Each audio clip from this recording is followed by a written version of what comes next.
భారత ప్రధాని నరేంద్ర మోడీ పోలాండ్కు బయలుదేరారు. అక్కడ పర్యటన ముగిశాక ఉక్రెయిన్కు వెళ్తారు.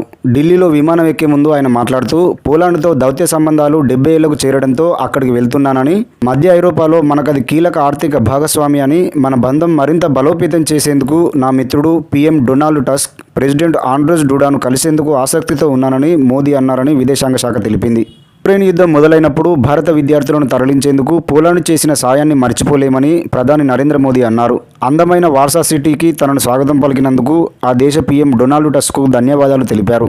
సుదీర్ఘకాలంగా మీరు భారత్కు మిత్రుడని, 2 దేశాల బంధానికి ఎంతో కృషి చేశారని, 45 ఏళ్ల తర్వాత భారత ప్రధాని పోలాండ్కు వచ్చారు. 3వ హయాంలో నాకు ఈ అవకాశం దక్కింది. మీకు, మీ ప్రజలకు థ్యాంక్స్ అని నరేంద్ర మోడీ పేర్కొన్నారు.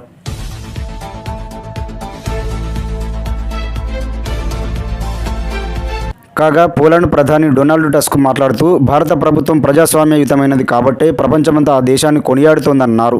ఆసియాలో మరెక్కడా ఇలా లేదని పేర్కొన్నారు. ఎన్నికల్లో మీ విజయానికి మరోసారి అభినందనలు తెలియజేస్తున్నానని, ఇది చాలా సంతృప్తికరమని, ప్రజా తీర్పు మేరకే మీ ప్రభుత్వం ఏర్పాటైందని నాకు తెలుసని ఆయన తెలిపారు. వ్యూహాత్మక దౌత్య సంబంధాలపై మోదీ, టస్క్ చర్చించిన సంగతి తెలిసిందే.